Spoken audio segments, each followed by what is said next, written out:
Salut! Dans cette vidéo, je vais vous montrer comment insérer des nuages de points sous Microsoft Excel. Alors, nous avons là des données contenant des informations sur la moyenne et les âges des élèves d'une salle de classe. Et donc, l'objectif peut être, par exemple, de voir s'il existe une corrélation entre les moyennes et les âges des élèves. Alors, pour pouvoir insérer un nuage de points correspondant à la relation existante entre deux variables, je vais dans un premier temps sélectionner la plage correspondant à vos données. Donc, je vais sélectionner mes deux variables, la plage correspondant à mes deux variables, moyenne et âge, et ensuite aller dans insertion.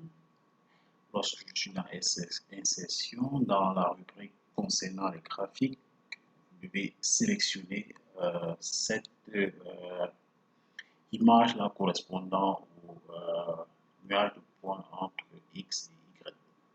Voilà, vous cliquez sur sélectionner, vous prenez la première option. Alors, vous pouvez choisir de mettre les traits liant les différents points, mais ce n'est pas important. Nous allons tout simplement cliquer sur la première option. Voilà, par défaut, il met comme graphique âge parce que notre variable abscisse, c'est la moyenne et donc il représente l'âge en fonction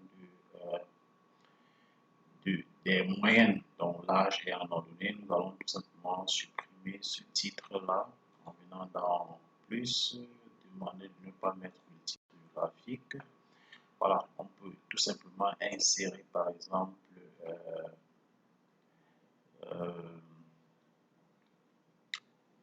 un titre pour les axes. On peut par exemple dire ici que sur l'axe des abscisses, on a moyenne, première variable, et ensuite sur l'axe des ordonnées, on a, n'est-ce pas, l'âge des élèves. Alors, on a une représentation de l'âge en fonction de la moyenne.